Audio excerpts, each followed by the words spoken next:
तो दोस्तों एक और जैकपॉट मैच कवर करने के लिए आ गया हूं बीबीएल का, जो कि खेला जाएगा Sydney Sixers versus Melbourne Renegades के बीच में। इस मैच से रिलेटेड हर एक information, updates, player stats, venue stats, सभी चीजें आपको कवर करके देने वाला हूं, जिसके माध्यम से आप grand league plus small league में अच्छी अर्निंग कर पाओगे। देखो दोस्तों, बहुत बड़ा स्क्रीन पैनल तो मेरे पास नहीं है कि मैं आप लोगों को बड़े स्क्रीन पैनल पर समझा सकूं, लेकिन मैं इसी वीडियो के थ्रू आप लोगों को बहुत ही क्लियर जानकारी दूंगा, जिसकी मदद से आप grand league plus small league में बहुत अच्छी अर्निंग कर पाओगे। तो मेरे भाइयों, वीडियो में एंड तक बने रहना, आप लोगों को सारी चीजें क्लियरली समझाऊंगा मैं। और इस वीडियो को देखने के बाद आप लोग जरूरी कॉन्फिडेंट होकर के अपनी ग्रैंड लीग जरूर बना पाओगे। तो चलिए दोस्तों, देखते हैं क्या रहेगा हमारा इंपॉर्टेंट अपडेट्स, एनालिसिस, सारी चीजें देखेंगे। लेकिन दोस्तों, वीडियो स्टार्ट करने से पहले दो काम कर लेना। सबसे पहले तो इस वीडियो की क्वालिटी बढ़ा लेना, एटलीस्ट 720p कर लेना, ताकि मैं जो साइड में इंपॉर्टेंट चीजें आपको दिखा रहा हूं ये आपको क्लियर दिखती रहे। साथ ही साथ दोस्तों, फोन का स्क्रीन रोटेट कर लेना ताकि आपको बेटर एक्सपीरियंस मिले। तो चलिए अब हम मैच के बारे में डिस्कशन स्टार्ट करते हैं, देखते हैं क्या क्या इंपॉर्टेंट चीजें होंगी। तो आते हैं हम डायरेक्ट मैच की तरफ, और देखो ध्यान से सारी चीजें देखते जाना, और हो सके दोस्तों तो वीडियो को एक लाइक करके अपना सपोर्ट जरूर से दिखाना। चलिए मैच के बारे में बात कर लेते हैं। मैच रहेगा सिडनी क्रिकेट ग्राउंड, एससीजी पर यह मैच खेला जाएगा। तो सबसे पहले तो हम बात करेंगे कि जो सिडनी क्रिकेट ग्राउंड है ये किस टाइप का पिच है, यहाँ पर कौन से प्लेयर्स परफॉर्म कर सकते हैं। अगर आप बड़े मैचेस में पिच रिपोर्ट के ऊपर अच्छे से एनालिसिस नहीं करोगे तो कई बार आप अपने ज्यादातर गेम्स लॉस कर जाओगे। तो सबसे पहले हम पिच रिपोर्ट के ऊपर एनालिसिस करेंगे, वो भी बेहतर तरीके से। सबसे पहले दोस्तों, the wicket generally gives extra advantage to the batsman plus pacers. You can see score in the range of 160 to 180. In the last match, pace bowlers were getting good bounce and extra movement on this pitch. Means अगर मैं एक simple way में आपको इसको समझाऊं तो इस pitch पर ज्यादातर बैट्समैन प्लस पेसर परफॉर्म करते हैं, और यहां पर आपको 160 से 180 के करीब स्कोर बनता हुआ दिख सकता है मैच में। बाकी लास्ट मैच में क्या हुआ था ना, पेसर्स को बहुत ज्यादा हेल्प मिली थी, क्योंकि यहां पर एक्स्ट्रा बाउंस अवेलेबल होती है।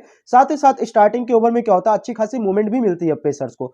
तो आप लोगों को आज के मैच में ना पेसर्स को ज्यादा ले जाना है, साथ ही साथ अपनी टीम में बैट्समैन थोड़े ज्यादा लेकर के जाने होंगे। क्लियर हो गया? अब हम चलते हैं दोस्तों आगे, और यहां पर हम बात करेंगे वेन्यू स्टैट्स के बारे में। देखो टोटल इस वेन्यू पर डोमेस्टिक के 50 मैचेस खेले गए, जिनमें से क्या हुआ, 23 मैचेस जीते हैं बैटिंग फर्स्ट करने वाली टीम ने, 26 जीते हैं चेस करने वाली टीम ने, और 160 यहां पर एवरेज फर्स्टिंग स्कोर रहता है डोमेस्टिक मैचेस में। देखो, और अगर मैं बात करूं बीबीएल की, जहां तक मैंने बीबीएल के मैचेस अभी तक खेले, मैंने ये चीज जरूर एक्सपीरियंस किया है कि इस यहां पर बीबीएल के मैचेस में डिफेंड करना थोड़ा सा ज्यादा आसान होता है। इन केस अगर टीम ने एक लंबा टारगेट सेट कर दिया, लाइक 170 टू 180 के करीब, तो वहां से चेस करने वाली टीम कई बार ऑल आउट हो जाती है। ये मैंने स्पेशली बीबीएल में देखा है। तो इस पिच पर भी कुछ ऐसा आपको होता हुआ दिख सकता है। इन केस मान लो अगर आज के मैच में सिक्सर्स पहले बैटिंग पाती है और 160 प्लस का टारगेट सेट कर देती है, तो उस कंडीशन में रेनिगेट्स के ऑल आउट होने के चांसेस कई गुना ज्यादा बढ़ जाएंगे। तो ये दो पॉइंट्स आपको ध्यान रखना है जब आप अपनी ग्रैंड लीग की टीम क्रिएट करोगे, तो बहुत ही मदद करेंगे आपके ये पॉइंट्स। ठीक है? अब देखो, ये जो 50 मैचेस खेले गए, इनमें 20 बार 150 से कम स्कोर हुआ है, 11 बार 150 से 170 के बीच में, 170 से 190 के बीच में 11 बार, और 190 से ज्यादा 8 बार स्कोर हुआ है। तो ज्यादातर टाइम्स अगर हम देखें तो 150 से 170 180 के बीच में स्कोर होता है। और आज के मैच में भी आप अपना एवरेज फर्स्टिंग स्कोर इतना ही एक्सपेक्ट करके चल सकते हो, इसी के बेसिस पर अपनी टीम क्रिएट कर सकते हो। देन दोस्तों, अब मैं आप लोगों को लास्ट के दो मैचेस का रिकॉर्ड दिखाऊंगा, यहां से आपको पता चलेगा कि स्पिनर्स ज्यादा बेटर परफॉर्मेंस देते हैं या पेसर ज्यादा अच्छा परफॉर्मेंस देते हैं। तो देखो, लास्ट मैच अभी 26 दिसंबर यानी कि कल ही खेला गया था इस पिच पर, और ये मैच था Melbourne stars versus Sydney Sixers के बीच में। मेलबोर्न स्टार्स ने 150 बनाए थे, सिडनी सिक्सर्स आसानी से इसको चेस करके गई थी। इस मैच में क्या हुआ था ना, सिक्सर्स 7 विकेट से इस मैच को जीता था। 4 विकेट थे पहले इनिंग में पेसर्स के नाम, और स्पिनर्स के नाम सिर्फ 1 विकेट था। सेकंड इनिंग में पेसर्स के नाम 1 विकेट था, स्पिनर्स के नाम 2 विकेट था। ओवरऑल अगर मैं बात करूं तो 5 विकेट पेसर्स के नाम थे, 3 विकेट स्पिनर्स के नाम थे। इस मैच में ज्यादातर बैट्समैन ने परफॉर्मेंस दी थी, बॉलर्स को कुछ ज्यादा खास यहां पर मदद मिली नहीं थी। और इस पिच पर ना मैं आप लोगों को एक चीज क्लियर कर दूं कि इस पिच पर एवरेजली हर मैच में ज्यादा से ज्यादा 10 या 12 विकेट्स गिरते हैं। तो बहुत ज्यादा बॉलर के ऊपर आपको फोकस नहीं करना है, जो आपका ज्यादा मेन फोकस होना चाहिए वो होना चाहिए बैट्समैन के ऊपर। अब दोस्तों, ये आपको क्लियर हो गया। हेड टू हेड रिकॉर्ड की बात कर लें तो 15 हेड टू हेड मैचेस में से 10 जीते हैं सिक्सर्स ने और 5 जीते हैं मेलबोर्न रेनिगेट्स ने। तो ये अब ओवरऑल हमारा जो है ना वेन्यू स्टैट्स और पिच रिपोर्ट है, और इसके माध्यम से हमें जो चीजें पता चली हैं वो आपको सिंपल वे में बता देता हूं। सबसे पहला तो दोस्तों ये है कि इस पिच पर बैट्समैन प्लस पेसर्स इन दोनों को आपको ज्यादा ले जाना होगा। दूसरा दोस्तों ये है, टीम ने अगर यहां पर 170 के करीब का टारगेट सेट किया है, उस कंडीशन में चेस करने वाली टीम के ऑल आउट होने की प्रोबेबिलिटीज बहुत ज्यादा बढ़ जाते हैं, इनको आपको ध्यान में रखकर चलना है। साथ ही साथ इस पिच पर डोमेस्टिक में 170 से ज्यादा का स्कोर कई बार बनता है। तो ये आपके मेन पॉइंट्स हैं, सभी को आप ध्यान में रखकर चलना। ठीक है? ये हमारा वैल्यू स्टैट्स क्लियर हो गया। यहां से अब हम बात करेंगे हर एक प्लेयर के स्टैट्स के ऊपर, जो कि आपके लिए बहुत ज्यादा इंपॉर्टेंट रहने वाले हैं, इसको ध्यान से सुनना। लेकिन उससे पहले एक काम कर लो दोस्तों, अगर आपने हमारे टेलीग्राम चैनल को अभी तक नहीं ज्वाइन किया है तो वहां से जरूर जुड़ जाना। इसी वीडियो के description box plus comment section में आपको लिंक दिया हुआ है, आप उस लिंक पर क्लिक करके टेलीग्राम चैनल को ज्वाइन कर सकते हो। ठीक है, चलिए आगे बढ़ते हैं और प्लेयर के बारे में देख लेते हैं। वहां से जुड़ने का यही मेन रीजन है दोस्तों, क्योंकि वहां पर इस मैच की आपको final 6 grand league plus 1 small league की टीम दे दी जाएगी, जिसको लगा करके आप अच्छी अर्निंग कर सकते हो। ठीक है, सबसे पहले हम बात करेंगे सिडनी सिक्सर्स के बारे में। देखते हैं इनके कौन कौन से प्लेयर्स हमारे लिए इंपॉर्टेंट होने वाले इस मैच में। सबसे पहले जॉस फिलिपे, जो कि अपनी टीम की तरफ से ओपन करते हुए दिखेंगे। हेड टू हेड के 8 मैच में भैया इसके नाम 309 रन है और इसके नाम 45 का एवरेज है। बहुत तगड़ा परफॉर्मेंस देता है ये जब भी रेनिगेट्स के सामने खेलता है। और साथ ही साथ इस वैल्यू पर भी अगर आप देखोगे तो बंदे ने 20 मैच में 652 बनाए, 36 का एवरेज है। तो ओवरऑल जिस दो चीज को मैं देख करके अपनी टीम क्रिएट करता हूं, हेड टू हेड रिकॉर्ड और वेन्यू रिकॉर्ड, वो दोनों ही इसका लाजवाब है। और इसी वजह से जॉस फिलिपे को फिलहाल मैं इस मैच में अपनी टीम में लेकर के जाने वाला हूं। और देखो यार, हटाने वाला प्लेयर है नहीं जॉस फिलिपे, क्योंकि इसके पास बहुत ही एक्सपीरियंस है, बीबीएल के कई सारे मैचेस खेलता है और मतलब ओपन भी आता है। और अगर स्टार्टिंग के 5-6 ओवर भी मिल गया ना इसको, तो अच्छा खासा स्कोर कर देगा। तो फिलहाल जॉस फिलिपे को हम अपनी स्मॉल लीग में ले जाएंगे। पहला प्लेयर हमारा स्मॉल लीग का ये हो गया। कुर्टिस पेटरसन ओपन करेगा अपनी टीम की तरफ से। हेड टू हेड के 2 मैच में एक भी रन नहीं बनाए बंदे ने। इस वेन्यू पर 4 मैच में इसके नाम 104 रन है, 34 का एवरेज है। लास्ट सीजन 14 मैच में 391 थे, 30 का एवरेज था। तो फिलहाल मेरे को जो सबसे बेस्ट ऑप्शन दिख रहा है ना इसका, इस वेन्यू पर रिकॉर्ड इसका अच्छा है, एवरेज सा है और ओपन भी करने आता है। तो 2 एडवांटेजेस है, अगर आप चाहो तो लेकर के जा सकते हो। लेकिन अगर आप कुर्टिस पेटरसन को ट्राई कर रहे हो ना, तो जेम्स विंस या फिर मोइसेस हेनरिक्स में से किसी एक को हटाना पड़ जाएगा। मेरे हिसाब से जेम्स विंस का रिकॉर्ड बहुत तगड़ा है और हेनरिक्स का भी रिकॉर्ड इस पिच पर बहुत तगड़ा है। तो मुझे ऐसा लगता है हमें इन दोनों के कॉम्बिनेशन के साथ जाना चाहिए, कुर्टिस पेटरसन को हटाना चाहिए। क्योंकि कुर्टिस पेटरसन रिसेंटली कुछ ज्यादा अच्छे फॉर्म में भी नहीं है। एक मैच में थोड़ा अच्छा खेले थे, लेकिन उसके बाद बैक टू बैक फ्लॉप जा रहे हैं। तो फिलहाल मैं क्या करूंगा, आज के मैच में जेम्स विंस और मोइसेस हेनरिक्स को अपनी स्मॉल लीग में ले जाऊंगा, कुर्टिस पेटरसन को हटा दूंगा। अब आपके ऊपर डिपेंड है, अच्छा रिकॉर्ड है, ट्राई करना चाहो तो कर सकते हो। फिलहाल मैं जेम्स विंस को ले जाऊंगा, जिनका 18 इस वेन्यू पर 18 मैचेस खेले इन्होंने, जहां पर 563 बनाए, 40 का तगड़ा एवरेज है भाई। बाकी जेम्स विंस के बारे में आपको पता ही है किस लेवल का बैट्समैन है। तो फिलहाल मैं जेम्स विंस को ले जा रहा हूं। अब बात आती है दोस्तों मोइसेस हेनरिक्स की। हेड टू हेड के 11 मैच में इनके नाम 276 रन है और 31 का एवरेज है। इस वेन्यू पर 38 मैच में 766 रन है, 30 का एवरेज है। ओवरऑल रिकॉर्ड मोइसेस हेनरिक्स का बहुत तगड़ा और लास्ट मैच में फॉर्म में भी आ चुके हैं। तो मोइसेस हेनरिक्स को हटाने का कुछ मतलब बनता नहीं है। मोइसेस हेनरिक्स प्लस विंस, मैं इन दोनों के कॉम्बिनेशन के साथ जाऊंगा। जॉर्डन सिल्क को सिर्फ ग्रैंड लीग में ले जाओ, देखो रिकॉर्ड बहुत तगड़ा है। लेकिन सबसे बड़ी बात पता है क्या है, इस बंदा आएगा 5वें नंबर पर और ऑलरेडी इनका जो टॉप 4-5 बैट्समैन है वो बहुत तगड़े बैट्समैन है। तो अगर आप इन सभी को ट्राई कर रहे हो तो यार इनके ज्यादा बैट्समैन आप वैसे भी नहीं ट्राई कर सकते। लेकिन हाँ, मैं आपको जॉर्डन सिल्क को ये जरूर सजेस्ट करूंगा कि इन केस मान लो आप ऐसी ग्रैंड लीग बना रहे हो जिसमें ये एक्सपेक्ट कर रहे हो कि इनका टॉप ऑर्डर पूरा फ्लॉप हो जाएगा, उस कंडीशन में अगर आप इनके मिडिल ऑर्डर को लेना चाहते हो तो जॉर्डन सिल्क को लेकर के जा सकते हो। क्लियर। इनके ऑलराउंडर्स में डैन क्रिश्चियन है, हेडन केर है, सीन अबॉट है। सबसे पहले मैं डैन क्रिश्चियन की बात करूं, इनका कोई भी कंफर्म नहीं है कितने ओवर करेंगे। लास्ट मैच में भले ही 2-3 ओवर कर गए थे, लेकिन इनका कोई कंफर्म नहीं है कि 2-3 ओवर करेंगे भी या नहीं करेंगे। बैटिंग तो भाई काफी नीचे आते हैं, रिसेंट फॉर्म भी कुछ ज्यादा खास है नहीं। लास्ट मैच में वो ओवर पाने के बाद भी विकेट नहीं निकाले इन्होंने। तो फिलहाल डैन क्रिश्चियन को मैं नहीं ले जाऊंगा अपनी स्मॉल लीग में। हेडन केर प्लस अबॉट दोनों को ले जाने वाला हूं। हेडन केर क्या है भाई, डेथ में बॉलिंग करता है, पूरे 2 ओवर करता है, प्लस भाई जब भी इसको बैटिंग मिलती है बैटिंग से भी तगड़ा परफॉर्मेंस देता है। तो हेडन केर फिलहाल हटाने वाला प्लेयर है नहीं, रिकॉर्ड आपके सामने है, देख लो। बाकी सीन अबॉट की बात कर लो यार, डेथ ओवर का बॉलर है, स्पेशल, वो अपने टीम का सबसे मेन बॉलर है। साथ ही साथ 4 ओवर पूरे करेगा, रिसेंट फॉर्म भी बहुत अच्छी है। फिलहाल सीन अबॉट और हेडन केर दोनों हटाने वाले प्लेयर है नहीं, मैं इन दोनों को ले जाऊंगा।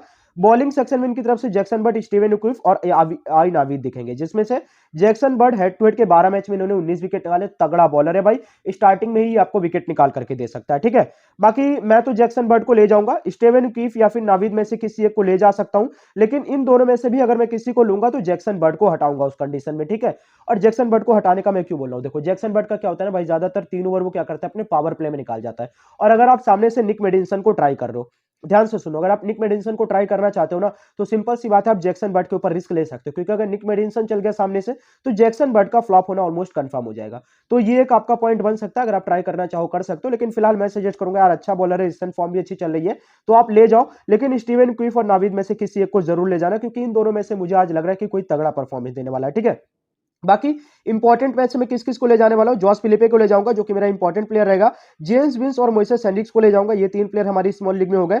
और उसके बाद मैं हेडन केर और सीन अबॉट को ले जाऊंगा, टोटल 5 प्लेयर होगा। और आखिरी प्लेयर में जैक्सन बर्ड को ले जा सकता हूं। तो ये 6 प्लेयर अभी फिलहाल मैं इनकी तरफ से ले जाने वाला हूं। अब दूसरी टीम्स की बात कर लेते हैं फटाफट से, तो ध्यान से सुनते जाओ। मेलबोर्न रेनिगेट्स की, इनकी तरफ से विकेट कीपिंग सेक्शन में दिखेंगे सैम हार्पर। रिसेंटली भाई हर मैच में बंदा फ्लॉप जा रहा है, लेकिन सैम हार्पर एक अलग लेवल का प्लेयर है। चल जाएगा तो मैच वन साइडेड कर देगा, या फिर नहीं चलेगा तो जीरो पर आउट हो सकता है। अब भाई अगर आप बहुत बड़े रिस्क टेकर हुआ तो आप इनको लेकर के जाओ, क्योंकि इनका रिकॉर्ड हेड टू हेड का भी अच्छा नहीं है, इस पिच पर भी इनका रिकॉर्ड कुछ ज्यादा खास नहीं है। तो मेरे ख्याल से मैं सैम हार्पर को नहीं ले जाऊंगा, और अगर जगह बचती है तो ट्राई कर सकता हूं, लेकिन फाइनल कॉल मैं आपको टेलीग्राम चैनल पर बता दूंगा। फिलहाल अभी के लिए नहीं ले जा रहा हूं। जेक फ्रेजर लेने वाले प्लेयर है नहीं, बैक टू बैक 4 के चारों मैचेस में फ्लॉप हुए, इनको फिलहाल मैं नहीं ले जाऊंगा। एरन फिंच को जरूर ले जाऊंगा भाई, हर मैच में परफॉर्मेंस दे रहे हैं और रिसेंट फॉर्म भी बहुत अच्छी है। साथ ही साथ आप इनका इस वेन्यू पर रिकॉर्ड देखो, सिर्फ 3 मैच में 186 रन है, 62 का एवरेज है भाई, तगड़ा खेलते हैं इस वेन्यू पर। तो एरन फिंच को मैं नहीं हटाऊंगा, इनको मैं अपनी टीम में ले जाने वाला हूं। जोनाथन वेल्स की बात कर ले तो भाई बहुत तगड़ा प्लेयर है, अलग लेवल का प्लेयर एक तरीके से आप कह सकते हो। चौथे पांचवे पे बैटिंग आएगा, लेकिन जो सबसे बड़ा कारण है ना यार इसके साथ, ये बंदा रिसेंट फॉर्म इसकी इतनी अच्छी नहीं चल रही है, हर मैच में ऑलमोस्ट फ्लॉप जा रहा है। लेकिन इसका एक बार आप रिकॉर्ड देखो, 15 हेड टू हेड मैच में इसके नाम 409 रन है, और इस वेन्यू पर इसने 6 मैच में 160 बनाए। तो दोनों जगह पर अगर आप देखोगे इसका 40 और 45 का तगड़ा एवरेज है, और ले जाना चाहो तो इसको ये आपका एक सबसे बड़ा ट्रम्प प्लेयर आज के मैच में बन सकता है, ध्यान रखना, ठीक है। इनके ऑलराउंडर्स में विडिंसन है, रसल है, और इसके बाद सुथरलैंड है। सुथरलैंड को फिलहाल आप वैसे भी स्मॉल लीग में नहीं ले जाने वाले हो, कोई कंफर्म नहीं है, 1 ओवर पाए, 2 ओवर पाए या बॉलिंग ही ना पाए, लेकिन ये दोनों तो मेन होने वाले हैं। देखो कई सारे बंदे आज के मैच में निक विडिंसन को हटाएंगे, लेकिन स्टार्टिंग के 2 मैच में तगड़े टच में नजर आया था, उसके बाद कुछ ज्यादा खास किया नहीं है। लेकिन भाई ये एक अलग लेवल का प्लेयर है, जो कि चल जाता ना तो गेम वन साइडेड कर देगा, और इसी वजह से फिलहाल मैं मेडिंसन को हटाऊंगा नहीं। कैप्टन वाइस कैप्टन नहीं रखूंगा, वो बात अलग है, लेकिन मैं ले जरूर जाऊंगा। आंद्रे रसल भाई कैप्टन लाइक प्लेयर है, तो इनके बारे में ज्यादा बात करके वैसे भी कुछ फायदा नहीं मिलेगा। आप इनका रिकॉर्ड देखो लो, रिकॉर्ड आपके सामने लिखा हुआ है, कैप्टन ट्राई करो, ज्यादा बेस्ट है इनका, ठीक है। नीचे से बॉलर्स में इनकी तरफ से Akeal Hosein, Tom Rogers, Mujeebur Rahman, D Moody है। डी मूडी ने लास्ट मैच अपना पहला मैच खेला था इस सीजन का, और वहीं पर 3 विकेट निकाल करके गए थे, तो अलग लेवल के बॉलर है, अगर आप चाहो तो ग्रैंड लीग में ट्राई कर सकते हो। बाकी मेरे हिसाब से आपको अकील हुसैन प्लस मुजीबुर रहमान के साथ जाना चाहिए, दोनों भाई अलग लेवल के बॉलर है, और अगर आप चाहो तो टॉम रोजर्स के भी साथ जा सकते हो। फिलहाल मैं किसके साथ जाऊंगा, मैं रिकॉर्ड्स के अकॉर्डिंग जाऊंगा Tom Rogers plus Akeal Hosein के साथ। अगर आप चाहो तो इन दोनों में से किसी एक को ट्राई कर सकते हो। इनकी तरफ से मैं अकील हुसैन, टॉम रोजर्स को ले जा रहा हूं। ऑलराउंडर सेक्शन में निक मेडिसन, आंद्रे रसल को ले जा रहा हूं। विकेट कीपिंग सेक्शन में इनकी तरफ से कोई नहीं ले जा रहा हूं। बैटिंग सेक्शन में एरन फिंच या जोनाथन वेल्स दोनों को ले जा सकता हूं। फाइनल कॉल आपको बता दूंगा। चलो ये हो गया भाई प्लेयर के स्टैट, सारी चीजें आपको क्लियर करके दे दी है। आई होप आपको क्लियर हो गया होगा। अब हम बात करते हैं दोस्तों, क्या रहेगी हमारी ड्रीम 11 टीम इस मैच की। लेकिन उससे पहले कई सारे यूजर ऐसे हैं जो कि बार बार पूछते रहते हैं मुझसे कि कौन से एप्लीकेशन पर खेले जहां अच्छी विनिंग हो। तो दोस्तों मैं सजेस्ट करूंगा आप लोग 11 चैलेंजर पर खेलो। देखो पर्सनली मैं यूज कर रहा हूं, अभी तक हमेशा विनिंग करता आया हूं, और आपने देखा होगा मैं आपको हमेशा रिजल्ट भी भेजता हूं उसी के। तो इसी वीडियो के डिस्क्रिप्शन बॉक्स में मैं आपको लिंक दे दूंगा, डाउनलोड कर लेना और डिपॉजिट करो, अच्छा खासा इन्वेस्ट करो, आप वहां पर अपना सारा लॉस जरूर कवर कर लोगे। तो चलिए अब हम अपनी ड्रीम 11 की टीम बना लेते हैं, देखते हैं क्या रहेगी अभी के लिए हमारी स्मॉल लीग की टीम। तो बस 1 मिनट वेट करो, ड्रीम 11 को मैं ओपन कर लेता हूँ, फिर अपनी स्मॉल लीग की टीम आपको बना करके दिखा देता हूँ। और फिलहाल ये फाइनल टीम रहेगी, ये मेरी अभी के लिए मतलब एज अ सिंपल टीम आपको बता रहा हूँ। फाइनल टीम मैं आपको टेलीग्राम चैनल पर प्रोवाइड कर दूंगा, तो फाइनल टीम के लिए आप लोग वेट जरूर करना, ठीक है। चलो बना लेते हैं फटाफट से। तो भैया देखो अभी के लिए अगर मैं टीम दिखाऊं आप लोगों को अपनी, वेट अ मिनट, बनाते हैं, ठीक है, बस 1 मिनट। आपके सामने लाइव बनाएंगे, पहले से बनाया नहीं हूं, पहले से बना सकता था, लेकिन अभी आपके सामने लाइव बनाऊंगा तो बेटर रहेगा। चलो बना लेते हैं फटाफट से, ओपन हो जाने दो यार, ये वाले फोन में थोड़ी प्रॉब्लम होती है, बस 1 मिनट। चलो अब बनाते हैं। देखो सबसे पहले हम विकेट कीपिंग सेक्शन में, अभी यहाँ 2 ऑप्शन है, सैम हार्पर, जॉस फिलिपे। फिलहाल मैं जॉस फिलिपे को ले जा रहा हूं, मैंने आपको पहले बता दिया था। बैटिंग सेक्शन में मैं ले जाऊंगा हेनरिक्स को, एरन फिंच को, जेम्स विंस को, और उसके बाद भाई आखिरी में जोनाथन वेल्स को ले जा सकता हूं, लेकिन इनका मैं फाइनल कॉल आपको टॉस के बाद बताऊंगा। फिलहाल अभी के लिए नहीं ले जा रहा हूं, फाइनल डिसीजन मैं आपको टॉस के बाद बताऊंगा। रसल ले जा रहा हूं, सीने बॉट ले जा रहा हूं, निक मेडिंसन ले जा रहा हूं जो कि मेरा ट्रम्प प्लेयर हो सकता है, हेडन केयर ले जा रहा हूं। बॉलिंग सेक्शन में मैं ले जा रहा हूं स्टीवन कुइफ को, अकील हुसैन को और जैक्सन बर्ड को, ठीक है। बाकी अगर आप चाहो तो इनसे में से किसी और को, मतलब रॉजर्स को ट्राई कर सकते हो, लेकिन रॉजर्स को मैंने क्यों नहीं ट्राई किया उसका रीजन आपको मैं आगे बता दूंगा।